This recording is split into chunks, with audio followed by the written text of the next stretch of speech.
Hello and good evening. It is Tuesday. It's 7 o'clock in Germany and a little earlier in the United States. Today, we have the pleasure of Tobbias Schlömer being our guest. Unfortunately, the announced Basamaba Samba cannot participate, but Tobbias will elaborate on this a little bit in more detail. We are fascinated to have Tobias because he is a hard to get candidate for the show. That we were lucky and succeeded after several attempts to win him for today. Tobias is well known in the community as he is what makes it fun for a potential customer and an existing customer, as he is offering a multi-vendor opportunity. You can choose with him and his organization the best of breed in living color. Such as if you decide to have something for the enterprise level, you get something from the enterprise level. If you need something which is more for the grown organization, you can start slowly into the momentum. Speaking about that, I would love to hand over to Tobias to introduce himself a bit more and to reflect to the organization and to one aspect which was interesting and thrilling for me, because Tobias and his wife Britta wrote the Bible about inbound. A Bible. Well, it's the thickest book on the market, if you will. But um, hi there. So the intention of writing a book about marketing concepts like inbound marketing was just to educate the market, and that's where maybe the heritage of my or our company comes from. So um, we call our company Thought Leader Systems, not a really typical German name. But as a concept of thought leadership is probably relevant all over the place, it makes sense just to link up with maybe the Anglo-American understanding of the concept, like not being number one in the market, but defining the market and being the only one. When we want to help companies with that, it still feels a bit like overpromising, but the reality is that you can work on a category leadership in B2B marketing and B2C. And today we work with marketing, sales, and service departments, so the entire customer value chain. And that's why I would really like to discuss everything related to customer relations here, if you like. And the company is just a few years old. I've I've been part of big organizations like Henkel, or the world's biggest tool operator, or marketing director for Deutsche Bank for almost 15 years. And Mhm, when a fascinating software category came along called marketing automation, mhm. and Germany was as undereducated as other third world Third countries as world well. countries, Third yeah. world countries as well. I thought it would be a good idea to help educate the market, and that's why we wrote not a book called Marketing Automation, but Inbound Marketing, because we found it fascinating to help companies and people acquire new relationships to whomever. So, like new employees and talents, customers, the general public, and so forth. So it's not only related to customer relationships, but it means like you don't throw something like advertising at people, but you just build a natural interest in people Mhm. and just want to get a kind of natural conversation and a natural relationship going on. That's what still fascinates us. Yeah, and to deliver on that promise, you have to deal with a lot of technology, as you said, Ralph. We still strive to remain agnostic, so we work with all the big guys out there, which is challenging, of course. So being a partner at the same time of SAP, Salesforce, Oracle, Adobe, HubSpot, Acton, SharpSpring, and now the customer data platform players kick in like Telium and Adobe again and so forth. It's a real nightmare to deal with all this technology, but in the end, it's big fun as long as we don't stay so much focused on the technology itself, but on the value and the benefit for people.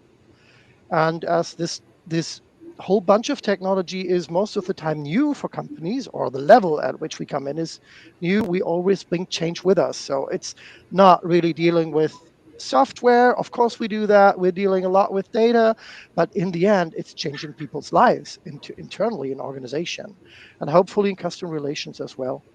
So in a nutshell, that's what we do. Cool.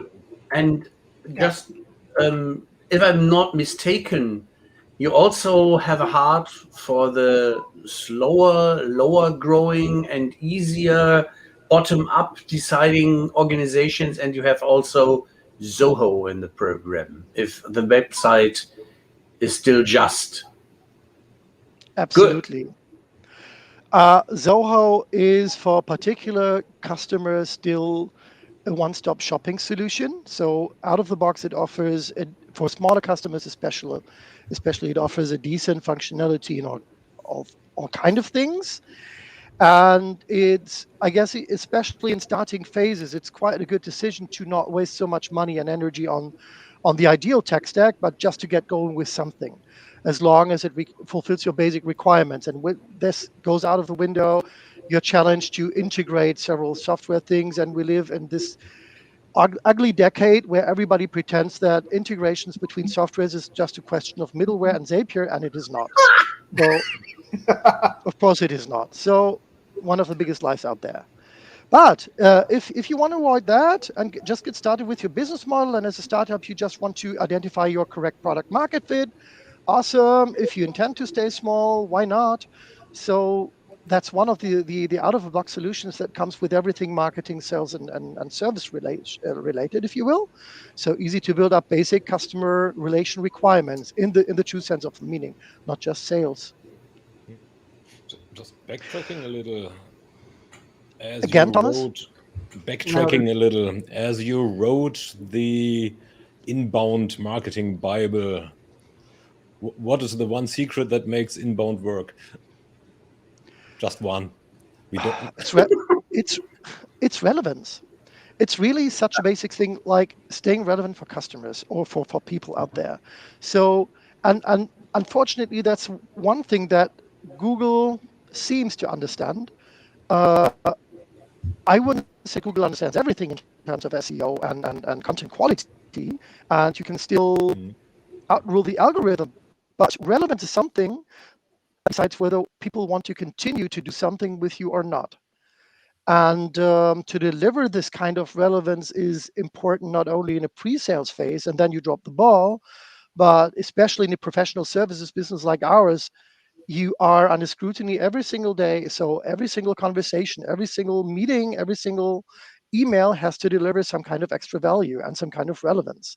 It's the worst thing out there if you try to standardize this so much that you lose this kind of relevance for customers, and you can feed it in every single automated email. If people don't care for your first name, if the people don't care where you live, or they just send the same email 3 times in a row, you realize that something weird is going on, and that obviously a machine is talking to you. And it's then you go out of resonance with this vendor or this particular organization. So I'd say there are two secrets to it, Thomas. It's relevance and resonance.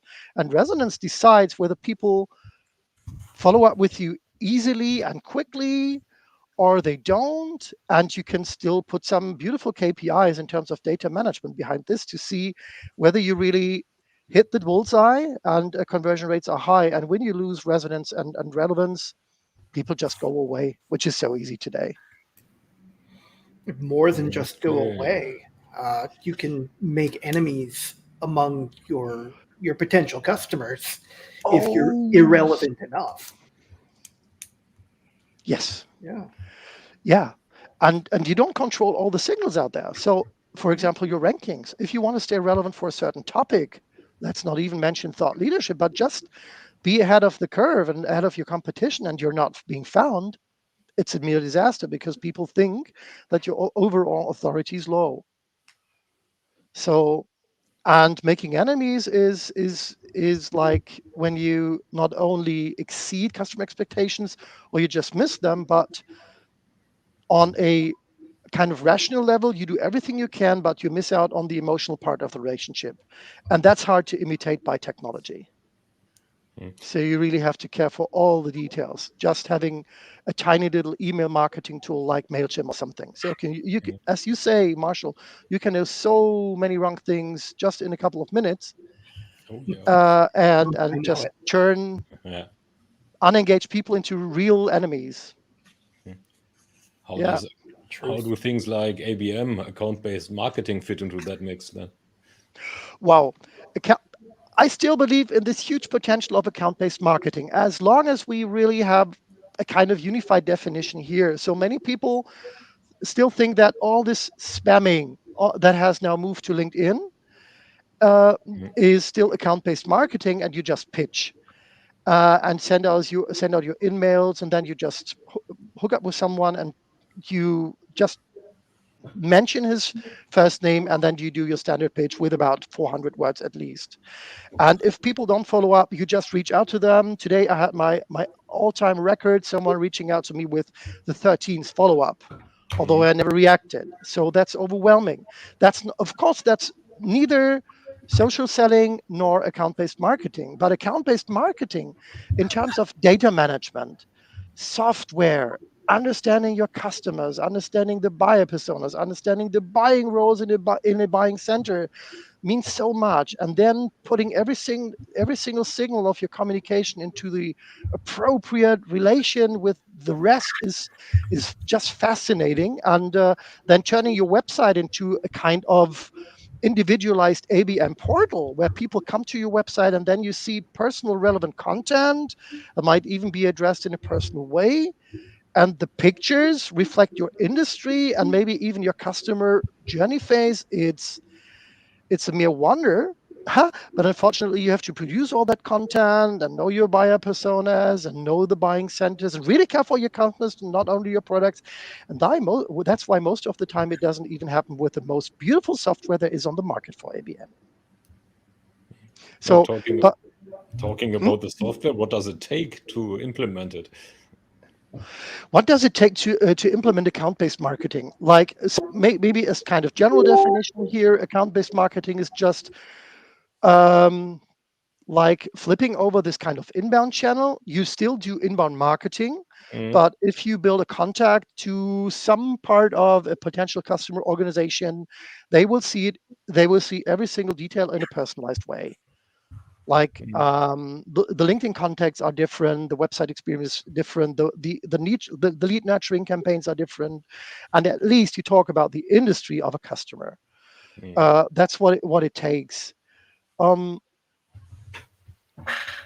in addition to that, it takes a more advanced learning understanding, I'd say. So inbound marketing can mean in a basic understanding, just producing so much content and download offers and then waiting people to come to your pond and then just go fishing.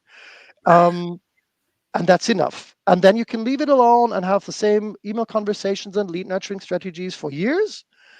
And that's pretty fine. And some companies don't expect more than that. So what has worked 5 years ago might even work today. That's obviously not really well working in an ABM environment where the customer behavior changes more rapidly. And we've seen when the pandemic kicked in and more B2B companies had to rely on account-based focus because inbound marketing was complete. They were not prepared to do this. And obviously they didn't have enough money to waste it all on Google ads, which is just a strategy for the poor and weak. Yeah, it's only relevant as long as you don't have your inbound strategy correctly in place and all the content and the rankings. So then you have to flock to Google or Google Ads, so to say. But if you do this right, and you can build up on your inbound already delivered at the right moment in time, you can easily install ABM. If you haven't done that, no chance at all, I'd say. And we're coming back to our topic a couple of minutes ago. If you're not being found for the most important decision keywords of your industry or your product category, don't start account-based marketing. And I'm wondering why people buy having a conference called Inbound, your book to educate the market inbound, and with hands-on clues, helping hands, a lot of content which is educating, Mhm. also in the easy to consume in pandemic times, video format.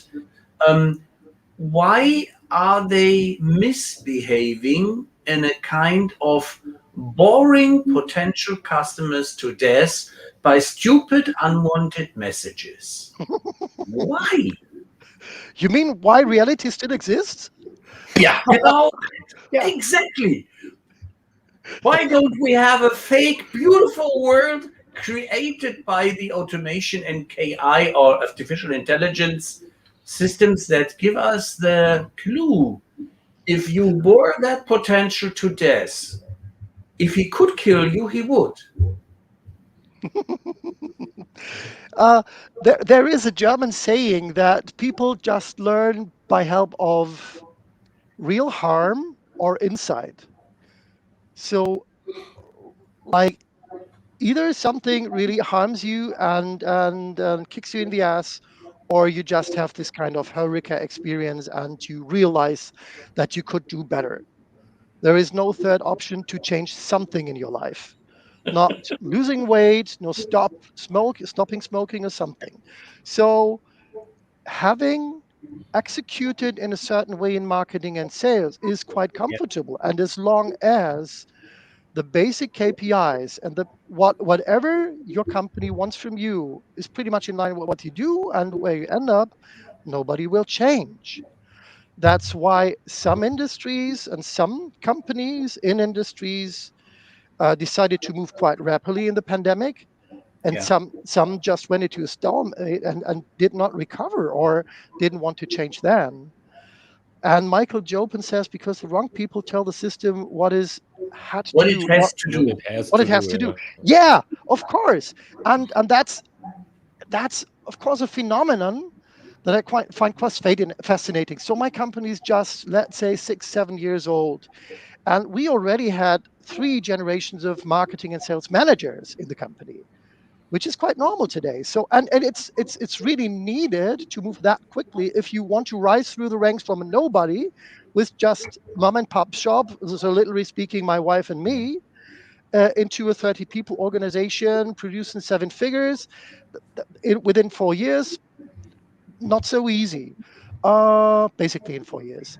Um, so of course we had to train several generations of people, Mhm. and we strive for every single day of lower ramp up time, so like reducing this, but at the same time we learn more between the lines. So now having worked with I don't know how many companies in how many countries, so we have worked remote from the beginning, of course, and we're one of the first customers of Zoom. We learned it from HubSpot. Great. We really loved it, so there was no problem in dealing with General Electric in 23 countries right from the beginning. No problem.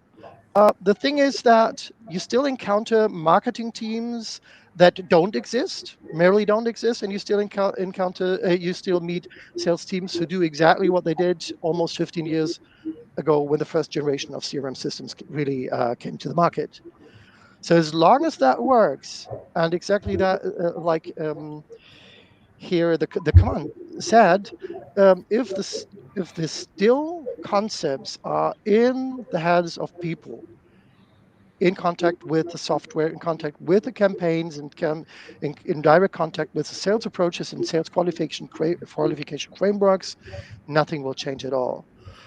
And we live now in a decade where, generally speaking, technology is far advanced compared with the people doing things with it.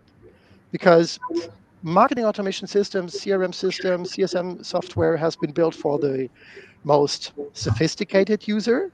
Mhm. The rookies have to live with the functions and muddle through, because most of the online learning tools, online platforms of the vendors are still pretty much feature driven. So that's one additional explanation why people don't learn, because after having taken 16 online trainings from one vendor, you feel like you can win the race, but all you got is your driving license, and then someone puts you behind the wheel, and it gets frustrated that you're not even able to move the car, if not win a race right from the beginning. And it takes so much more than just being perfectly educated around the features of the software. So then you don't know your customers, you don't know what conversion rates are good and bad, you don't know if your sales qualification framework that has been put into a book works. You make all the mistakes for the first time then, life. So there are learning curves in the heads of people, but as the technology is still quite new in Germany, just a couple of years, marketing automation, CRM systems, 10 or 20 years, that's nothing. So that's not even a professional lifetime. There's still way to go and room to improve, I'd say. Don't know how what you think.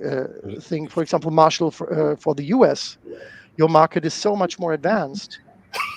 Is it? Is it? Our market is just so much more crowded.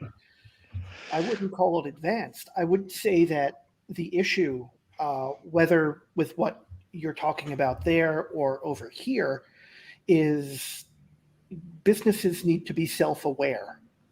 If they don't understand what they're trying to do, who they're trying to reach, and what they mean to their customers, then they're not going to succeed with their marketing.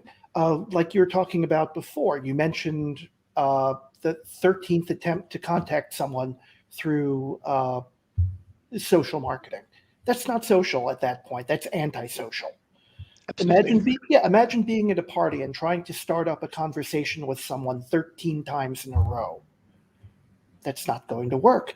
If you send the same marketing message to people over and over again, they're not going to come to you. They're going to learn to hate you and laugh about you. You need to understand the effect that you're having on your customers and your market. And the tools are there to help show you what those are. You can get those metrics, but you've got to pay attention to them. You can't just add a new tool and say, this is going to fix our problems. You've got to use this. And you seem to have figured that out very well in the Gospel according to Tobbias. When you're But saying that it's the wrong people, they are just overwhelmed by the tasks that they need to do in order to create a campaign, isn't it that the systems are still too complicated? What can be changed there? of course they are. Well, to put it into context, of course, now being around for a couple of years and in marketing, working since 30 years now, marketing and sales, in different industries, of course, there is this shift of knowledge. So it's not the case, and it's not true to say that people are not advancing. They truly do, and we can see sales still on both sides of the market.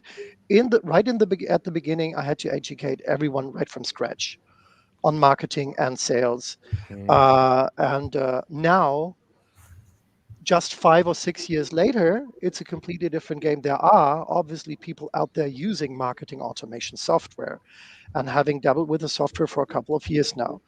And people get less and less overwhelmed. In certain industries, you can say, of course, that you can clearly differentiate now between the fast movers and the laggards, especially in software as a service, platform as a service companies. You can still see that you have to adapt your marketing and sales approach to the maturity phase of your company. And that's maybe one of the core explanation to this topic. If you see, if you take, for example, the so-called Deutsche Mittelstand, the German Mittelstand, so companies with a strong market position and world market leader in their industry since decades, if not centuries, these companies have a strong foothold in their market, well-established relationships with all vendors, with all partners, with all intermediates in their markets, with their core customers and their major accounts. So then marketing in some cases still plays a role as a kind of cost center. When these companies get into shock, like for example in a pandemic where no sales rep can drive around and meet customers, it's a mere exogenous shock for the entire industry, and people have to adapt quite rapidly. That's what we saw. In other businesses where it's ingrained to do everything online, like software as a service and platform as a service, one could think that all these companies are quite mature. They are not. There, it clearly depends on their maturity curve as a company. So if they have just been founded, of course, there are no experienced people around because the company just couldn't afford them. In a later phase, especially when investor money kicks in, they got 2 beautiful years. That's what we say. So when a software and a platform as a service company has proven its market relevance and has to scale like hell, they have to have the right people in the right seats. And one wrong guy in the right or right seat can kill the entire show, whether it's CSM, sales, or marketing. And these organizations have to react quite rapidly. So they are completely under pressure. And if they lose a week or a month, their average recurring revenue goes south, and it's you can feel it. That's why we say the learning curve is so rapid. And after 2 years, you can tell whether they will make it and really scale from 15 million to 150 million, or if they just lose momentum because they didn't learn along the way. And then we see even the most drastical movements where people just, as an online platform, pretend to not have to have work online. They say that from now on, they will just rely on a few intermediates in the market and get their leads from somewhere, but not from the internet. So if Because you now, Marshall, go ahead, Thomas. looking at how a campaign is built. So just take a simple email with landing page campaign that basically requires, if you build the flow, 2 to 3 skills. Somehow you need to build this funny email template, which should be as personalized as possible from a content, not only from an addressing point of view, but also from a content point of view. The same applies to the landing page. So if you're thinking account-based marketing again, this should be sort of interesting for the company, at least the industry, or well, the sector of the industry. Then we build the flow, which is a skill, and we build the segmentation, how to address the right people. So now, if you're saying you need to have the right people, there you have 4 people. And not all 4 of them can be superheroes. So how to deal with that? Yeah, I think we were going to From ask system the point of same view. question, so I'm glad I let you go. Would have come anyways, Marshall.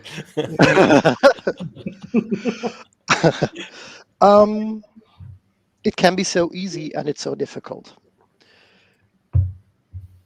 When you have the chance to start working in a small organization and you have to do everything by yourself, you have to do it. You have to do everything. Like this inbound book, still only available in German.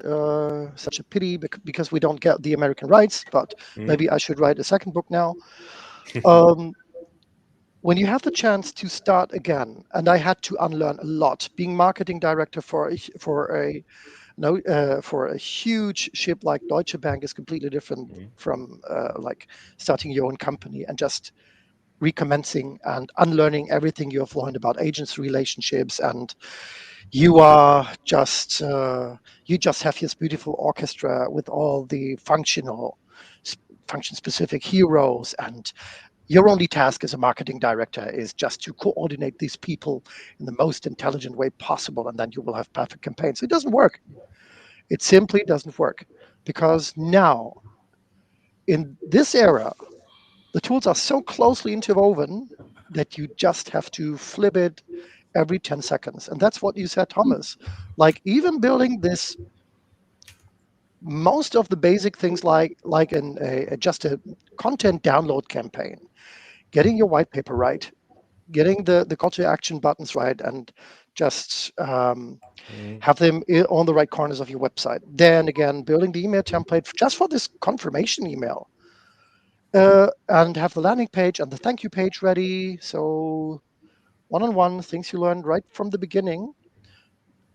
You'd better have a good understanding about conversion rate optimization, so that you know how to A/B test your website, your landing page, and your email. Because what is a good opening rate? What is a good click-through rate? Your last email is the reference for your next email. So on your first working day, knowing how to create good emails is essential. And in the next week, it will become even more important to know how to write better emails. And that's what puts people under pressure. So you definitely have to have today a T-shaped profile. And I want to scale my company at this moment from 30 people to 300. And I know that I won't find them out there. So I have to educate people on all the basic competences at the same time, which is feasible when you work on a daily basis with so many customers and teams and verticals out there at the same time. So for me, it's easy to have short ramp up times for people.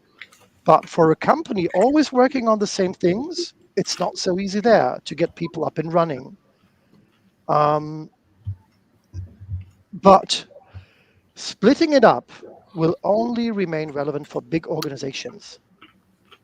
Like, again, maybe Deutsche Bank. Maybe they still do this.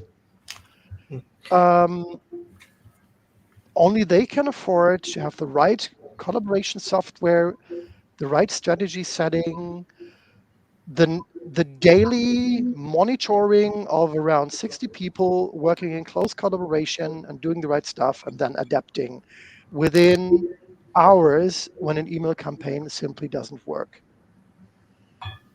And you don't know why. And you don't know whether the landing page hasn't worked or the CTA hasn't worked.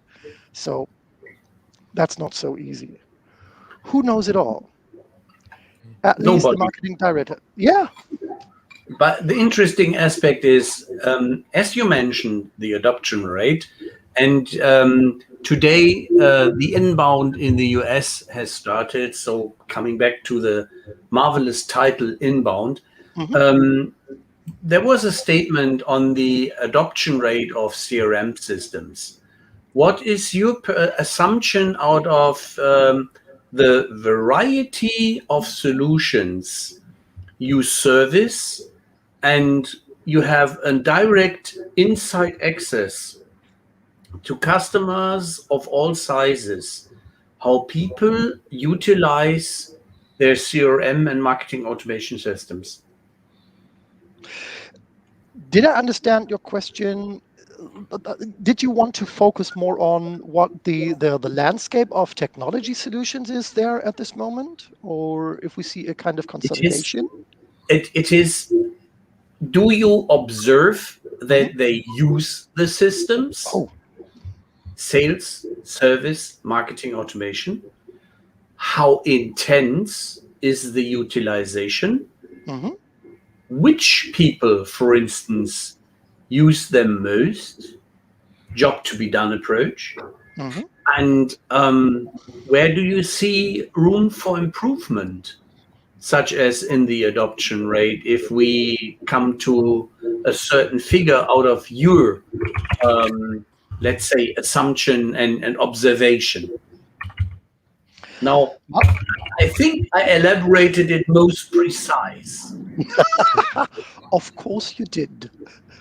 Now, marketing is easy. I guess the entire market gets better and people get more educated. Most of the teams just work for the first time in their life with a marketing automation system. So it's the big thrill. It's the new category. It's a new job. And if Tobbias Schlömer is right, you have to learn so much to deal with just a basic marketing automation system. So you'd better be good at conversion rate optimization, email marketing, buyer persona management, lead nurturing, lead management, lead scoring, all the beautiful things. And the vendor academies train you in all these competences, just to a certain extent. So for marketing, I don't see a problem here because it's quite natural that people will get more sophisticated, more experienced over time. In sales, they still feel competent and educated, but as long as they hit their figures, nobody complains. But when it doesn't, when it's no longer sufficient, we have Glenn Glary, Gen Ross. So we have this like coffees for closer phenomenon.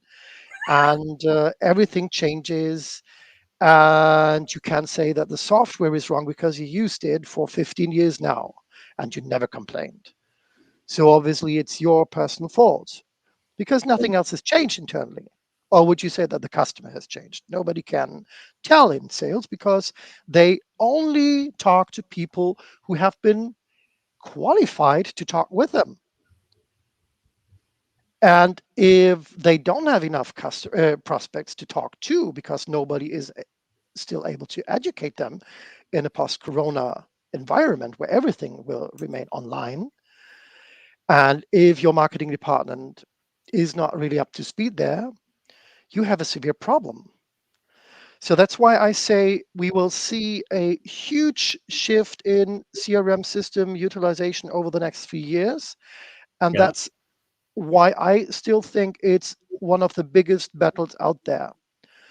Because if salespeople are right and their current CRM system is so data driven and offers so much flexibility and it's overwhelming, and I just have one of my customers with 5 generations of CRM system administrators in a row, and there was never a handover. And they have 1,400 Salesforce properties, and you can't judge which of them is still valid. And sales simply doesn't care because all the fields in their CRM system are not mandatory anyway. So they just overlook 90% of what pretends to be their sales qualification framework and do the same thing over and over again, but the market changes. So people will hate their CRM systems more and more and wish to have a more rapid approach. And in customer success and service management, it's an open race. So there is no real category killer out there. It's the most underestimated industry out there. I'll never forget my 1 hour conversation with Brian Halligan from HubSpot, because I Yeah. asked him, if ever I want to come to the US with my beautiful name Thought Leader Systems, which product category, for example, should I focus on? And he was quite adamant to say that it's, of course, service, because nobody is educated in the customer organization. No vendor is able to help people. And there is simply no one, even in the agency industry, trying to focus on this clientele that has so much on their hands and has to keep customers.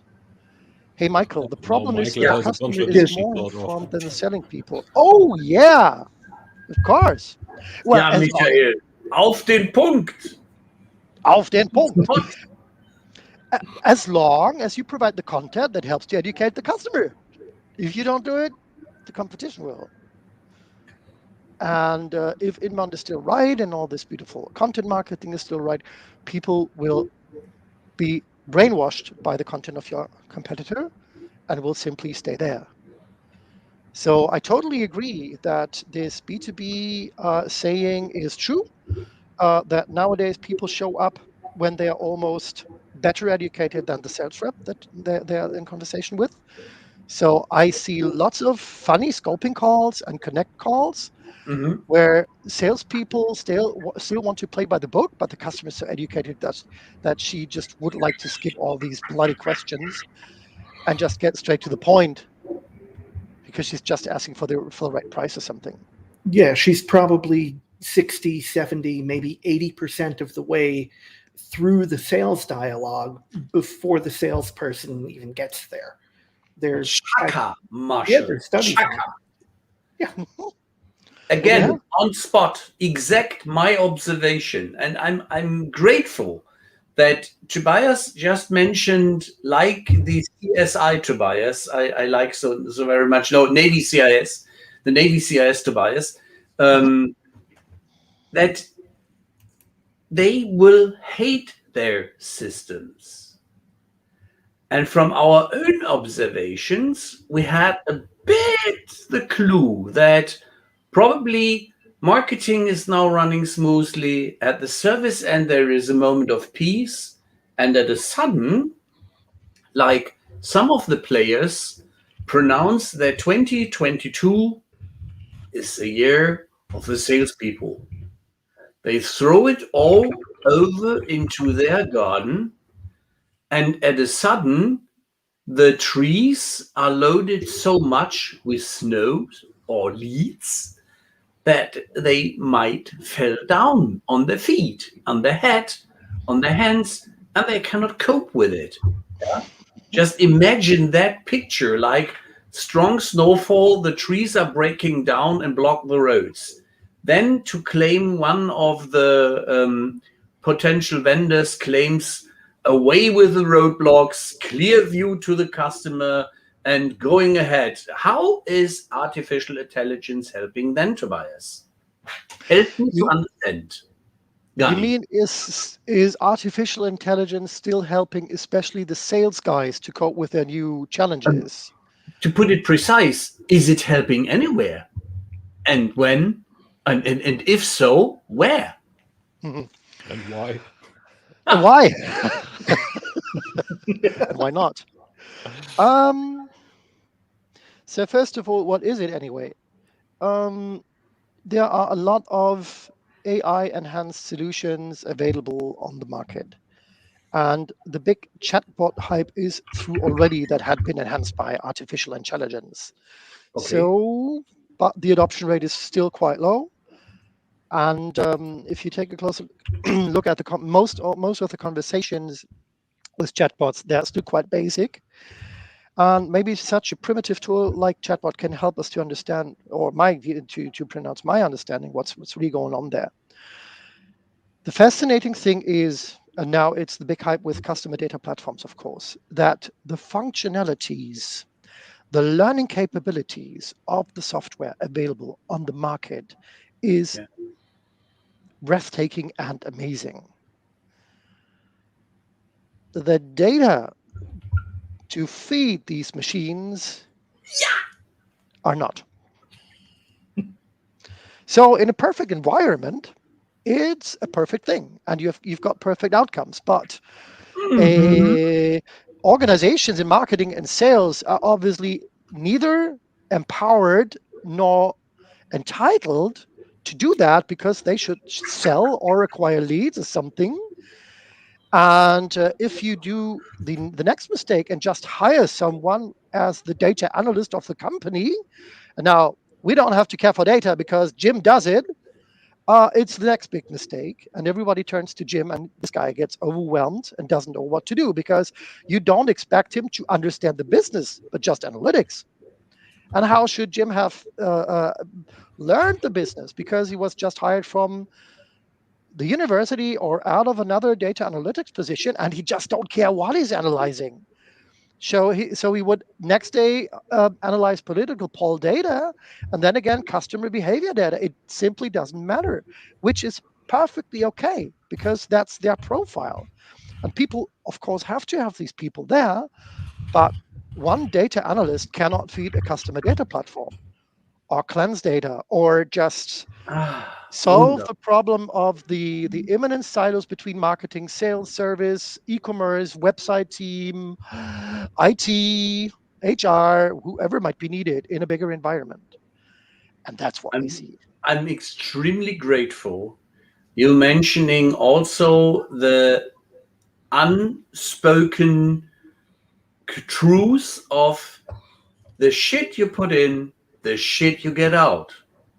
And Of course. as the brilliance of one human being, quote, human intelligence, is not guaranteeing that the artificial intelligence is then working properly, such as if you have a programmer for hiring people and he is male, he might forget into his program to include females. Yeah? Such was a problem in an artificial intelligence employment software solution, which was hiring judges in the United States. Just a funny story, but a lot of truth in it.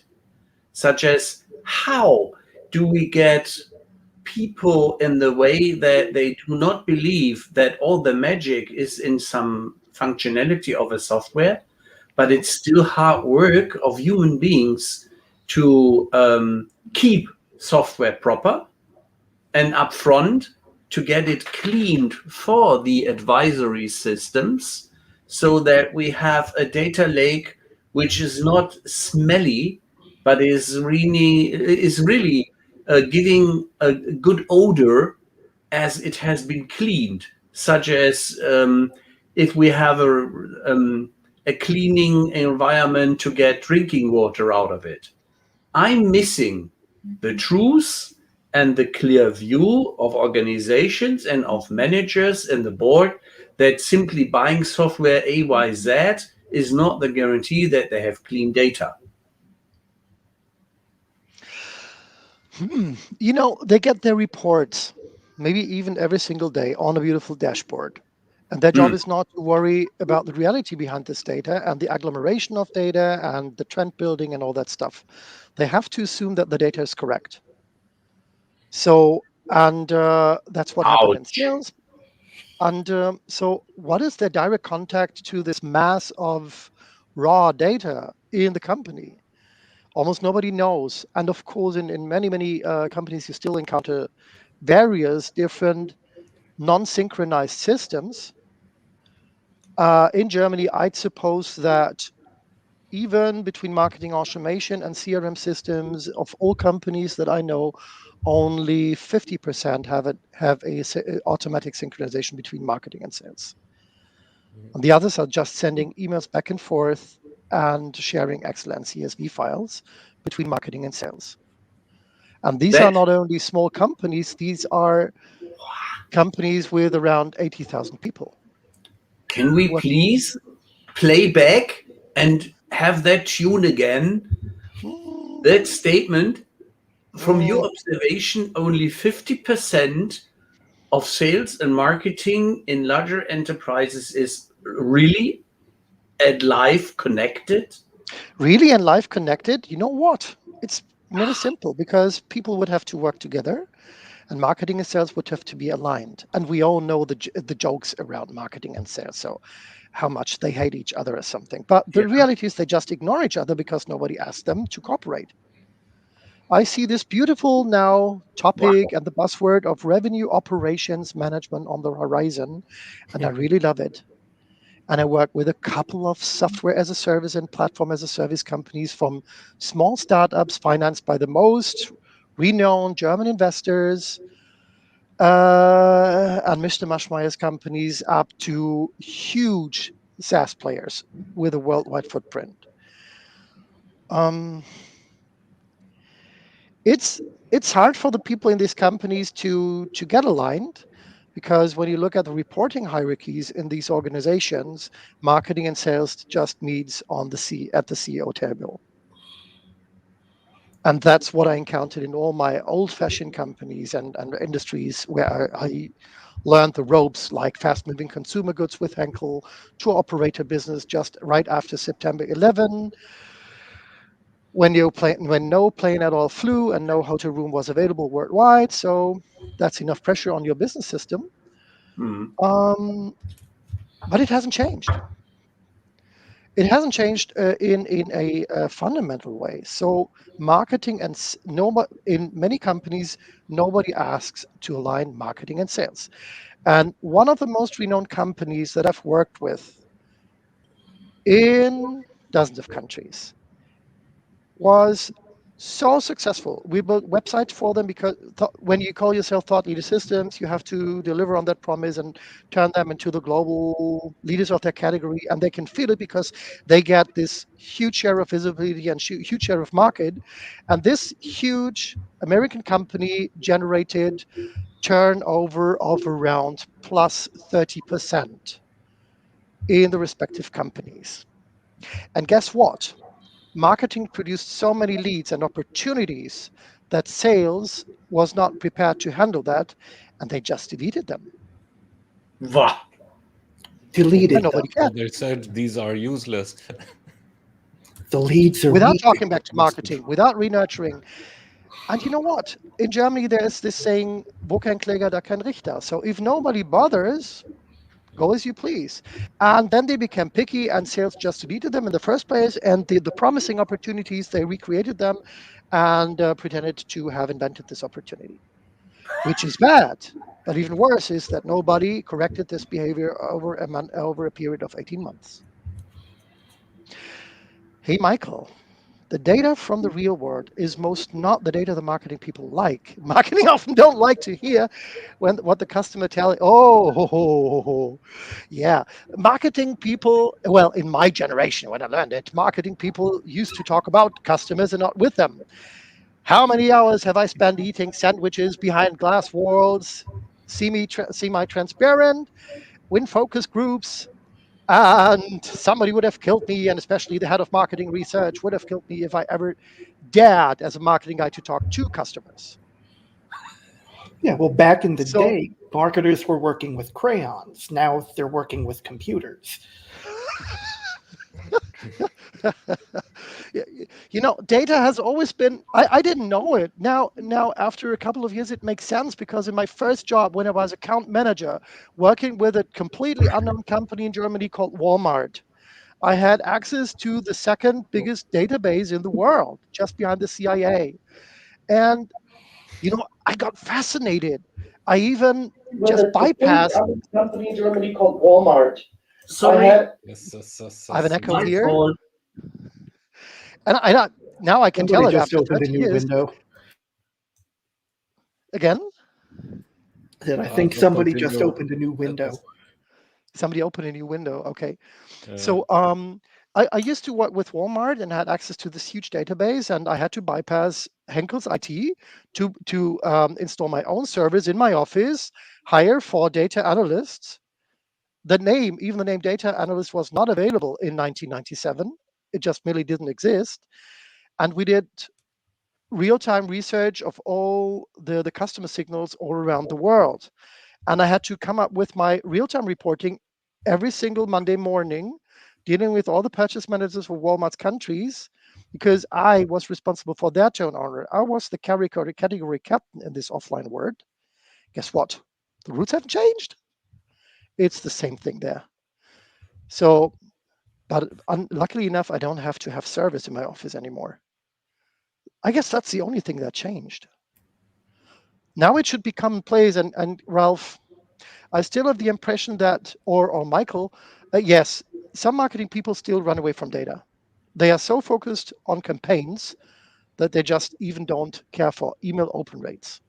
They're just focused on the next campaign. And in some particular cases, they have to, because the workload is unbearable, and they have to do 7 white paper campaigns within 1 week. Why should they focus on data? They will only focus on data, coming back to my point, when someone asks them to. Don't know what you guys think. Neither do we.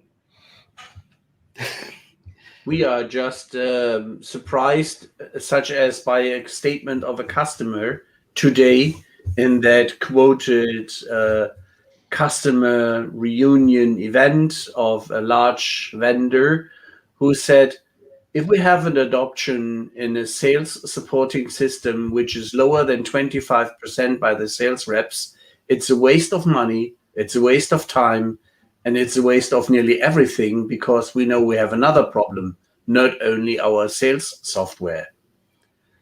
And he then quoted that with a system which is accepted because it was chosen by the employees, by sales and by marketing and by the service people as a unified team effort.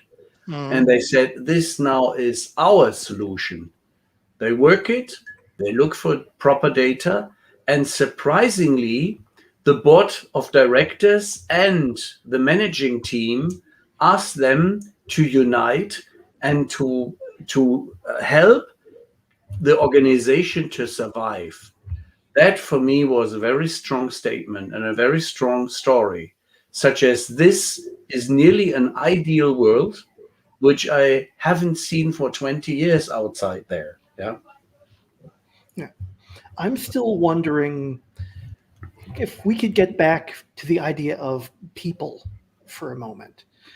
How does all of this affect who we should be hiring? Is it enough to have marketers who are passionate about the job of marketing? about the topic, or do they need to be into the technology as well? And is it different at different levels of the company? Mm-hmm. Mm-hmm.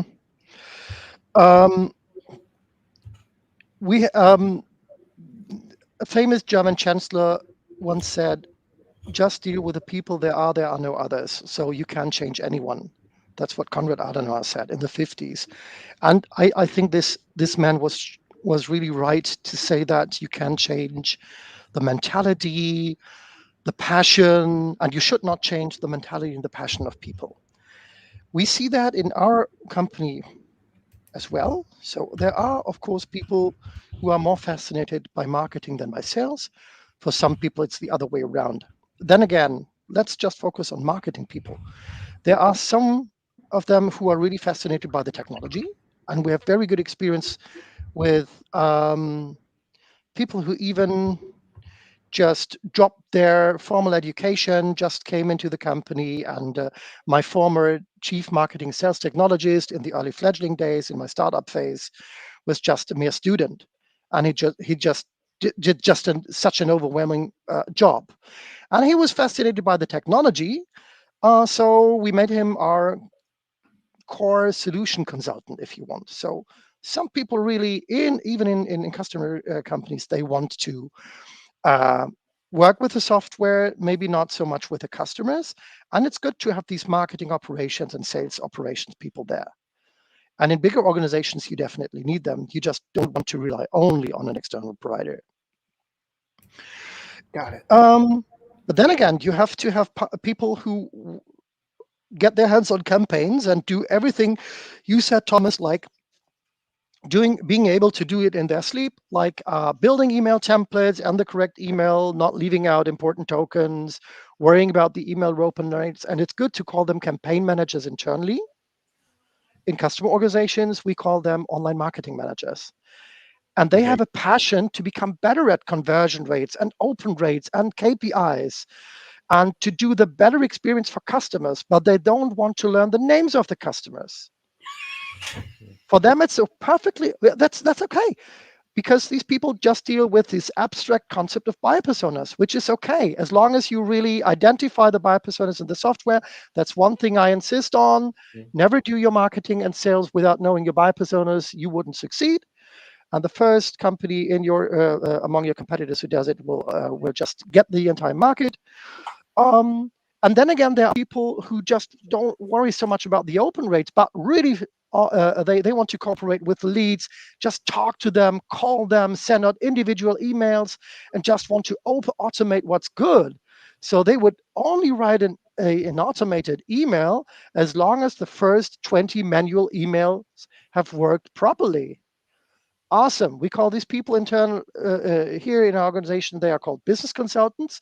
In customer organizations, you would call them lead managers or business development representatives. Oh. And these people are really important. They have to work at the sweet spot of technology, campaign, and the concrete people who show up on your website at 5 o'clock in the morning.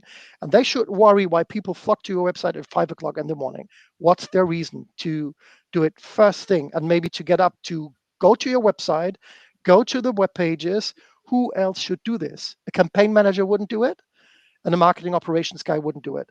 So you just have to have this kind of instinct to be fascinated by that, to want to interpret these incoming real-time signals, to just sift through these customer signal stories and scroll down without end, and just to learn about the customer experience from a manual perspective, to one fine day be able to automate all that shit in a CDP. Isn't that kind of the right way? It is. Automate the people away.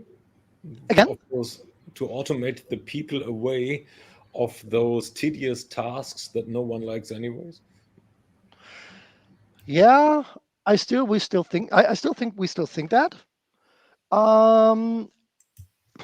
Has it been like that in sales? I don't know, Thomas. So have we exploited efficiency potentials and do our job with less sales reps in companies because we Well, have it's not CRM about less systems? sales reps and employees. It's about allowing them to do the stuff they want to do, like the Oh, marketers. Same thing. Give them a agree. chance of doing what they like to do instead of what must be done in order to make things work. hmm Yeah, there you have a point. So it's crucial to work with people who want to get into who have no fear dealing with technology. So and it becomes better and if a vendor does a correct job, the software becomes more and more comfortable and builds in certain automation of tedious tasks, manual tasks, of course. But then again, we realize that additional tasks come along because you still have the intention to do more with the same amount of people. So, of course, you don't automate things in order to get rid of your people who have done such a beautiful job to automate things, but to do more with them. And that means, like what we see in many particular cases, like then people can advance. So, if they have really automated their job, what can they do next? So, they have proven that they are working in this sweet spot and have gotten rid of all the tedious things. What's the next intelligent task that exactly these people should do? That's what I find so fascinating. And many companies don't realize that. Yeah, there is no such thing as a labor saving device. There's only a No, labor compacting device. my smartphone makes my life so much easier. So I've got so much spare time because I can answer every single email within seconds now. Yes, that's why I get the 10 times the email volume than just 2 years ago. Of course. So Exactly. nothing stops there. I don't know. Maybe it's different for service reps. So we're just talking about we're talking with a main emphasis on marketing and sales here. The service and CSM guys live a completely different life because they go through an existential shift there. Most of the companies hired salespeople and sales reps and the software and Zendesk um, and Planet uh, just for the purpose of responding in the most efficient way to incoming calls and emails and tickets.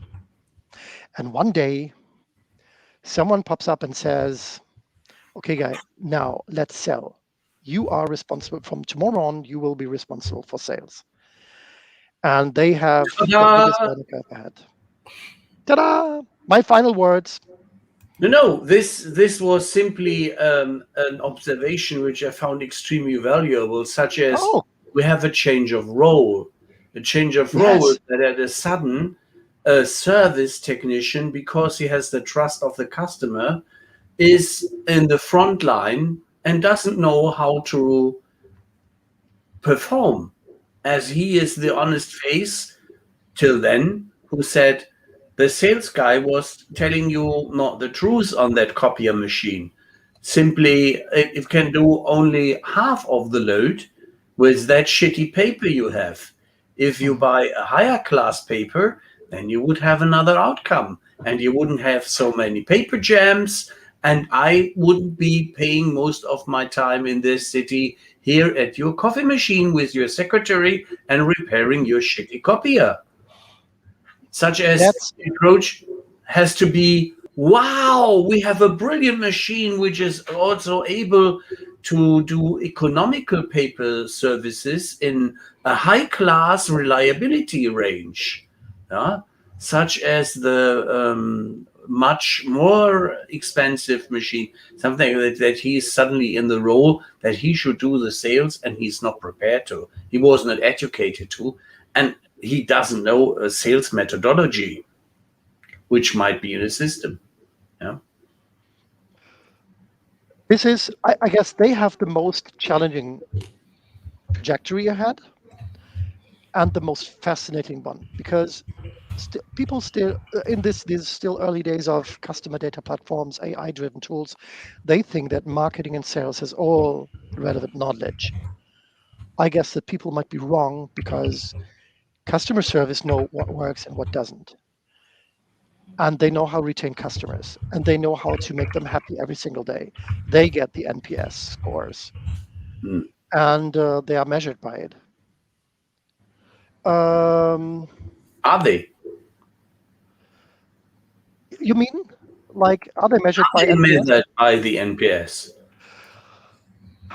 In some cases they are, and in some cases they are, but they can't change anything about it because they're just this passive service team who has to deal with all incoming shit from people who just did something in a not so correct way beforehand, or maybe they will get the product feedback. So if we don't talk about customer data, when it comes to product usage data, next best offer, upselling, cross-selling, these are the people to turn to. And they are so willing to share their knowledge because nobody asks them most all of the time. Please talk to me. Yeah, because the KPIs don't count. So they're not measured. For them, it's quite natural to have this deep product understanding, to know how to deal with customers in an individual way. Oh, absolutely true. And anecdotally true. The people I know in customer service who've actually had that as a job, to every one of them, they're motivated by helping people. My brother, he used to work contact centers, and his metrics were terrible. Back when average call time was something that mattered. When that was a tracked thing, and everybody figured that the contact center was a cost center. His metrics were terrible because he would stay on the phone until the problem was solved.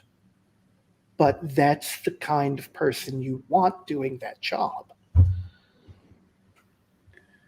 Absolutely. It's a real empathic way of treating customers and people in itself.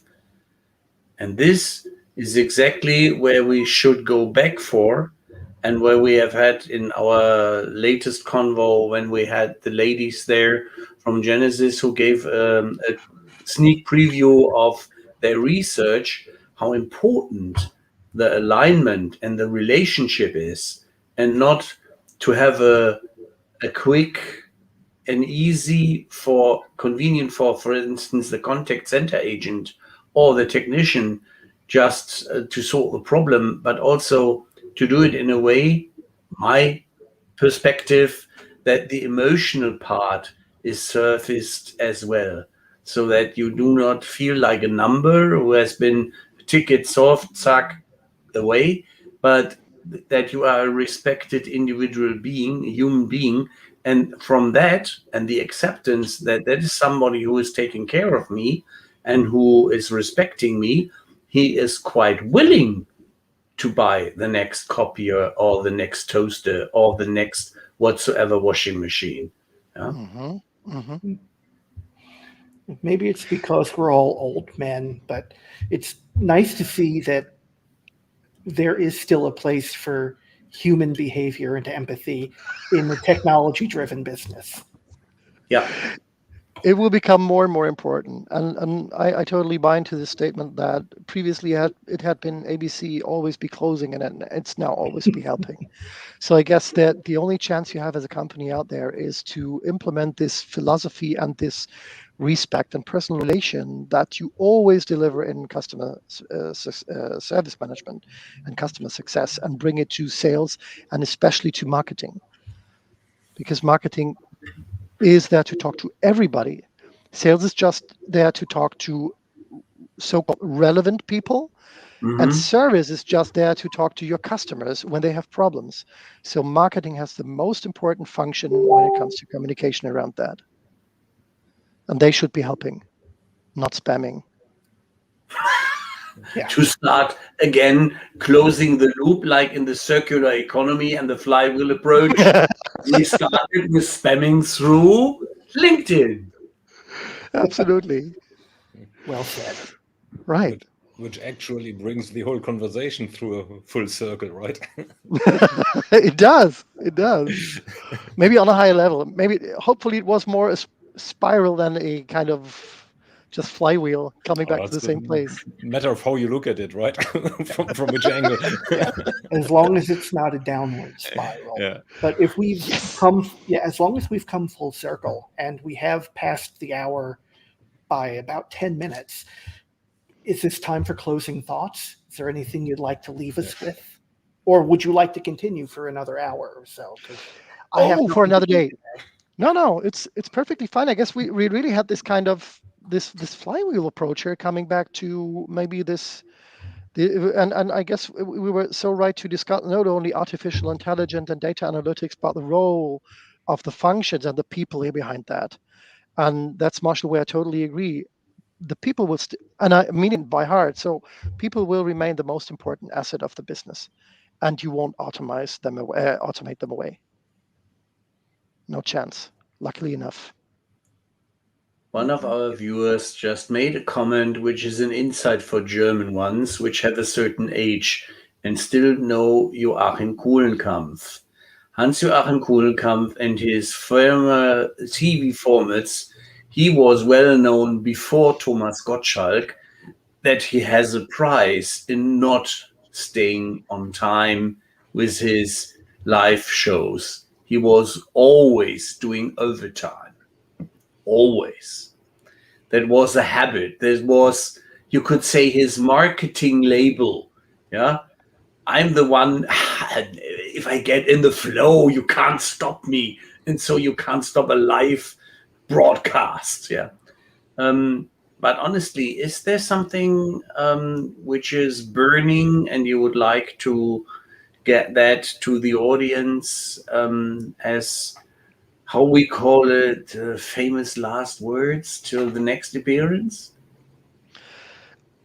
I guess maybe my famous last words should be that we talked about so much the people in the companies, but the main starting point for every endeavor you take in marketing, sales, and service is to look at the customers and the customer data and try to synthesize the data into at least buyer personas to get a pretty good understanding about the clientele. And when you find then leads who don't match your buyer personas, just move on and look for the next buyer persona.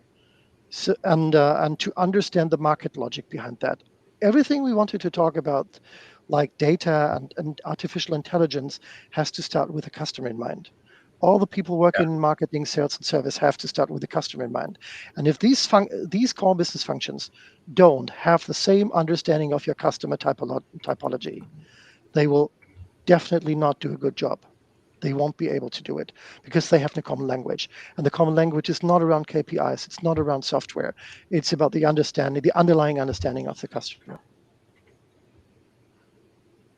Well, that is pretty famous, I'd say. Yeah. I love it. Great. Oh, great. So Thank to the you very audience, much and for there's being still us. there's still some audience left. Yeah. Still some audience left. Okay. Yes, Hey, some guys, need we to audience can drive them continue. along. For whatever reason, we No, didn't manage great. So to scare them off. whatever you Yes, please. make them run. So thanks for attention. Thanks for joining in. See you next time. And well, thanks to you, Tobias, as well. Let's go into the backstage area right now. See ya.